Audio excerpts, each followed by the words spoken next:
Daily Heavenly Manna, October 7th. The chosen text from the Matthew chapter 7 verses 26.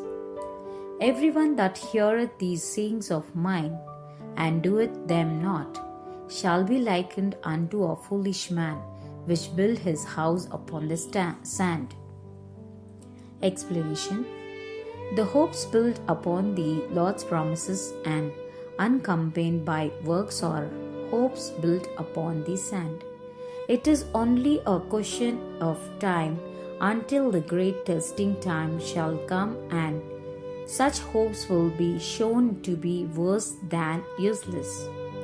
They will be shown to have deceived their possessor, who thought himself safe in his assurances of a share in the kingdom. On the contrary, those who build with obedience their hearts as well as their tongues, confessing and honoring the Lord, their deeds corroborating their faith, and their fruits bearing testimony of their vital relationship with the Lord, these shall pass through all the storms of life and shall never be moved, never be shaken, because they are on the foundation. Refrain from 3318. Amen. Welcome to the Deep Dive. Today we're digging into Matthew 7.26. You know, the one building on rock versus sand. Right. Solid foundation or, well, something much less stable. Exactly.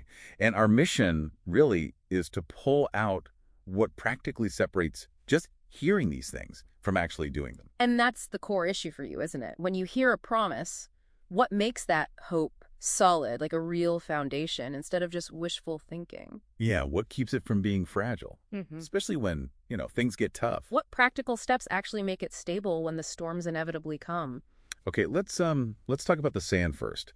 The source material is pretty specific here. It is. It defines these hopes built upon the sand as ones that, they rest on the Lord's promises, but crucially, they are unaccompanied by works. Like nodding along but never picking up a hammer? Pretty much.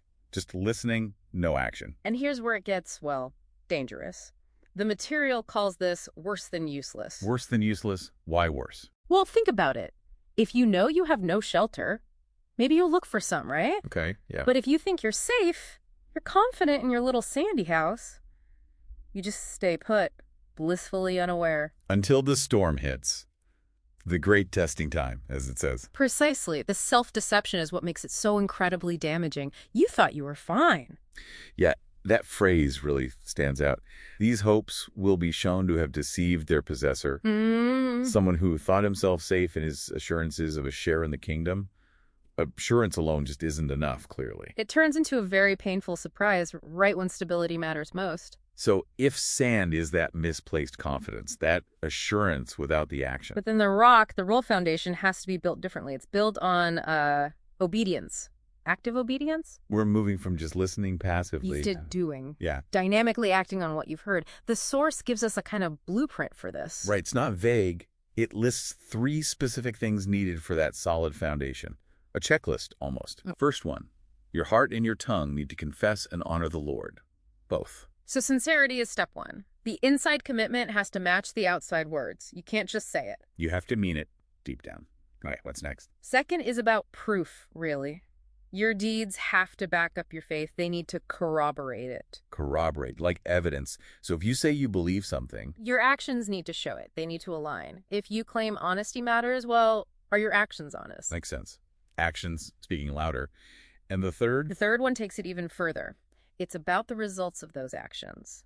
Your fruits must bear testimony of their vital relationship with the Lord. Fruits. So not just the actions themselves, but what comes from them. Exactly. Deeds are like planting the seed, maybe. Fruits are the actual harvest, the visible, positive results in your life, and maybe impacting others too. Ah, okay. So the foundation is solid only when belief, action, and positive results all come together. That seems to be the picture painted here. It's holistic. And the payoff for building like this, the stability promised is, well, total. Right. Those on this foundation shall pass through all the storms of life and shall never be moved, never be shaken. Stability comes from that merger. Belief, deeds, results. not just wishful thinking. So, for you listening, the big takeaway here is that real stability isn't just a feeling or a claim. It's defined by tangible evidence. Those deeds and fruits we talked about, they're the difference makers. Just saying you believe or feeling assured, it's not the whole picture. It's simply not enough when things get real. Which brings us to a final thought for you to chew on after this deep dive. If stability rests on these fruits, these tangible results, What's one practical, non-negotiable way you can measure the stability of your own foundation this week? look past the feeling of assurance.